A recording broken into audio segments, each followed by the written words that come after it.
narratives of students on the possibility. So I present to you Professor Willie. Stop sharing, come.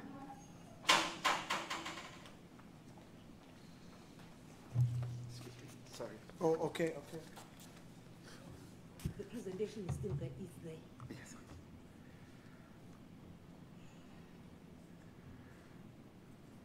Okay, save as. Keep to the time so that you ask questions. Definitely. Okay. Okay. It's on the desktop, MBALI one. Yeah, the first one. Yeah.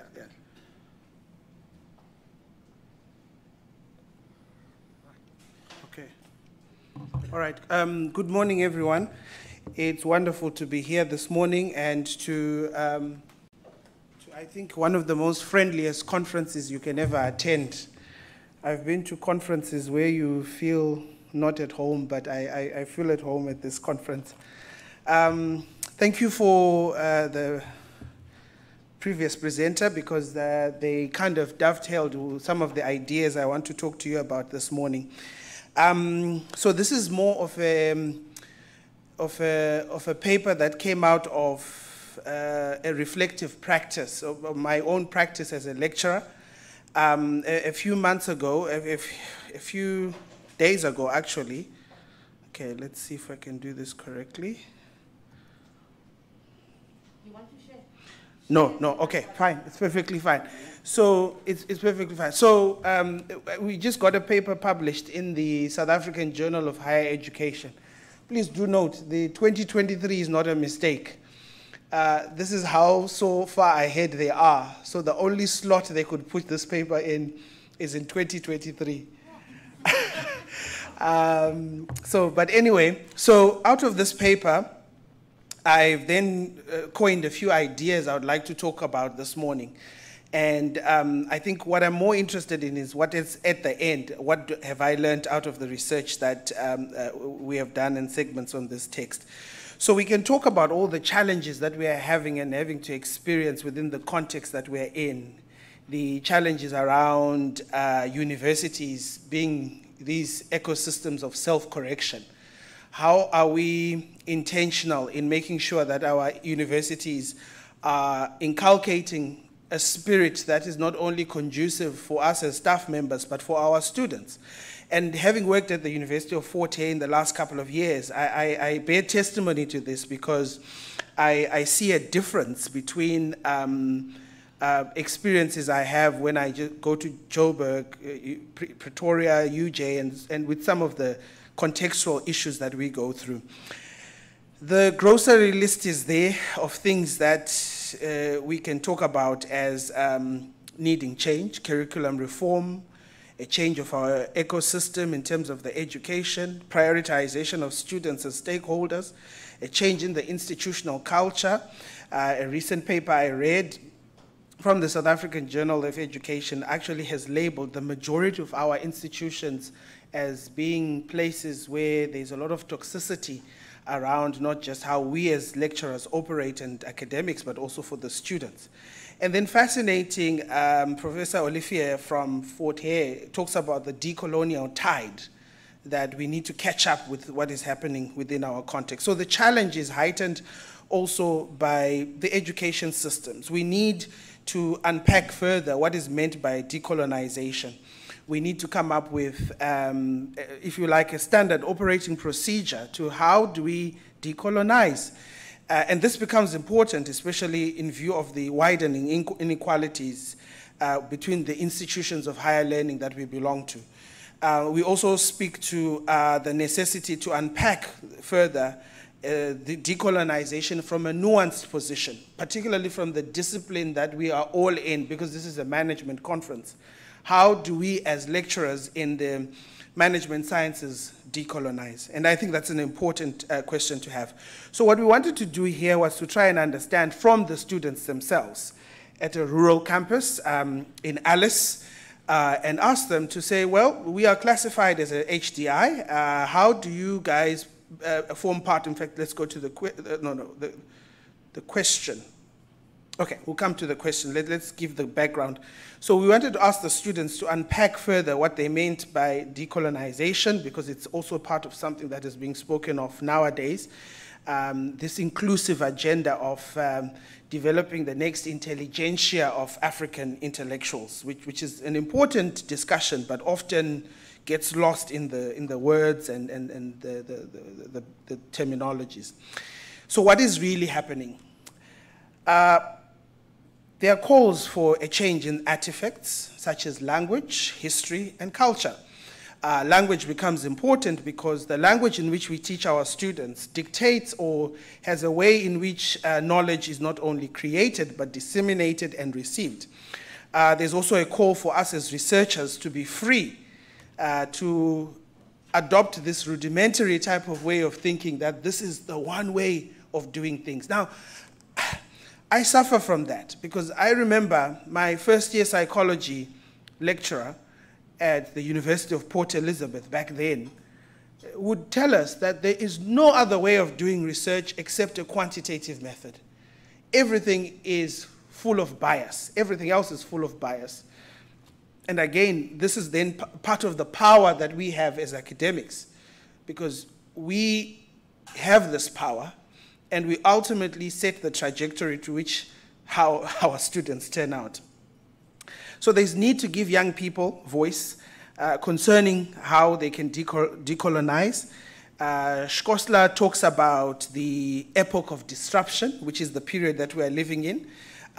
Hint, hint to all those who are in management, like my good friend, Professor Nana.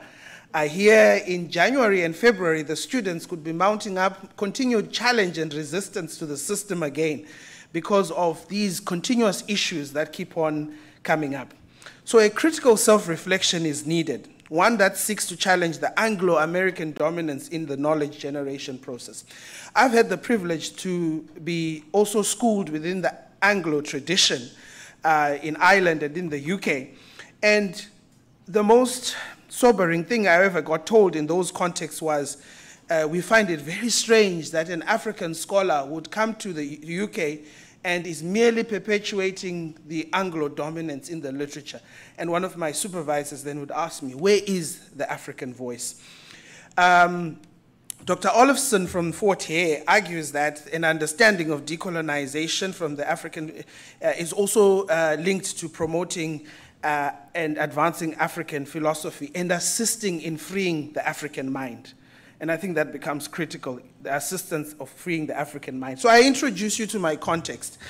I am a professor at the University of Fort Hare. I lecture. In the past 8 years, I've been teaching a module, BC 323-325, Strategic Management, offered at a third-year level. I enjoy the module. My boss is here, Dr. Rungani, because she gave me the nod to say, here is the module, here is the learner guide, teach the module. Over the years, the number of students have ranged from 120 to 150 students. It is usually taught over a term period. In COVID times, we've changed it to a semester to allow for more interaction. 12 to 14 chapters, a book called Practicing Strategy by Pete Fenter. I think there's a second edition now. Before COVID, we would give the students 2 assessments, case-based working. So we are not asking students to define strategic management. We are asking students to say, here is a case study of South African Airways. Apply the management theories that you know of into this case study and provide a solution. Interestingly enough, even before what happened to SAA, the student could not provide a solution to SAA, but we are getting there. During COVID, we've now offered 4 assessments, more case-based working, and the students hate it. Because the students hate it because it's different from all the other modules that they are in. Just next door, another lecturer would be asking a student to define what is meant by work psychology, 10 marks. And the students love those types of modules. But for me to say, applying Porter's 5 forces framework, do an industry analysis of the airline aviation space in the South African context, they hate that. So, what have we learned? What did the students say? We asked them to ask, now this is the part where I then reflect. I asked my students to say, based on this module that we have taught you, please reflect on what you would like to see changing and what you not enjoy, and also within the decolonial tide that we are in. So it was a convenient sample of 30 students who volunteered to take part. We used the diaries method, where the students would write diary entries based on during the term period. And unfortunately, because of the ethical side of things, I would have loved to give these students extra marks, but this was purely for their own, to just thank them for being useful conduits in the generation of ideas that we are talking about. So let's go to the findings. The first one, which I thought that was profound, because the student is a member of the EFF Student Command, and their position is different from that of many other of the political parties, at least they thought. The devil is really in the detail, and the detail is really your political party, so your ideology of where you stand from. Another concern was really, what is the role of decolonization? And some students saw decolonization as a way of changing the status quo, of making the university, particularly students in rural campuses like Zululand, Fort Hare, Limpopo, Venda, to say this is our way of connecting and making even the unequal society we're living in. Another concern was how a misguided approach maybe for some, but it was really old, because if all the answers are the same, particularly the written answers, and you give one student 60% and another one 40%, the focus is now on you. We need to be moving towards the co-creation of knowledge rather than encouraging students to cram. Publish or perish, or publish for impact. I really think we need to be publishing for impact and making sure that we're encouraging people to think about that.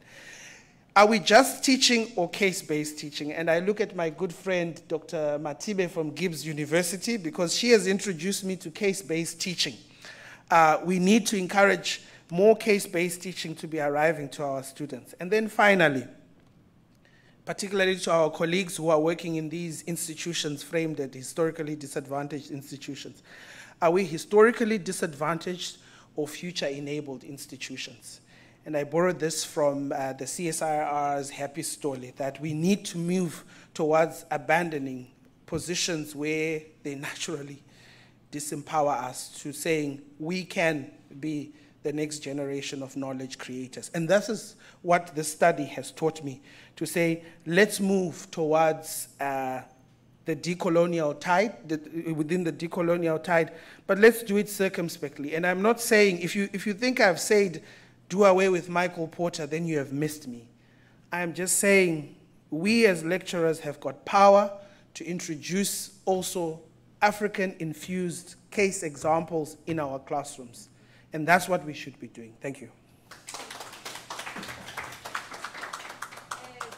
While you are there, thank you for the presentation. I think we still have a couple of minutes left.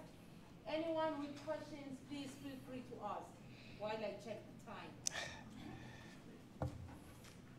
Can I ask from here? Yes. Or can I go there? Well, I think you have to come here for just pray. Just, okay. Well, that's very interesting work, and I really enjoyed your presentation, and I would love to read your paper. Okay, my question about decolonization is there are two parts of decolonization. One what I call is a core decolonization. One is there is a peripheral decolonization. So when we say decolonization, most of the time we are focusing on peripheral decolonization. Okay, I will not speak English, I will speak Zulu. Or I'll not talk about Porter, I'll talk about something African author. So that's a peripheral decolonization. Or I was a professor one time in IIM Ahmedabad, India, and they said, okay, we should have now more Indian cases. So what they did, all American cases, they changed the name. From English name, it becomes an Indian name. Okay. So that's a peripheral decolonization, and that's a very dangerous in my opinion. what we need is a core decolonization, where we think not from the mind, but we think from the soul.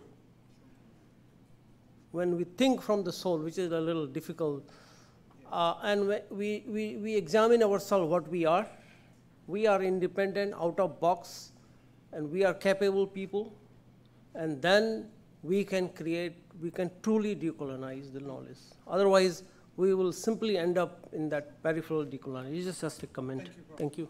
Noted. Thank you, Prof. Thank you, Prof. That's it, eh? Okay. Thank you, colleagues.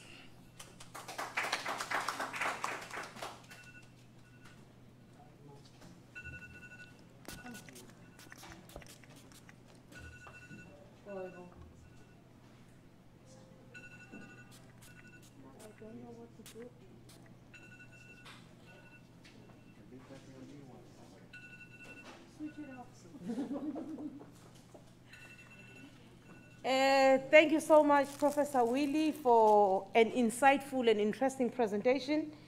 I believe that now we do understand what decolonizing is.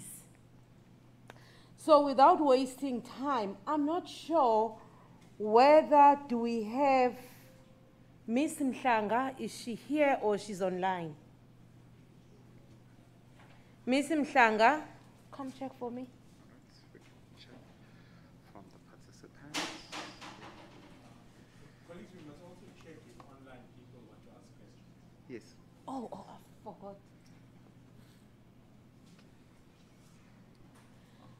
What's the time? Yeah. Is she here? No, but we have not as yet. We have unassigned participants. Let's see if that No, she's not there. it's only Polisano. It's fine. No. Well, not Check in yet. other rooms. Not in other rooms. That's just Okay, we have Utas. Is Mr. Tasi here? Mr. Tasi?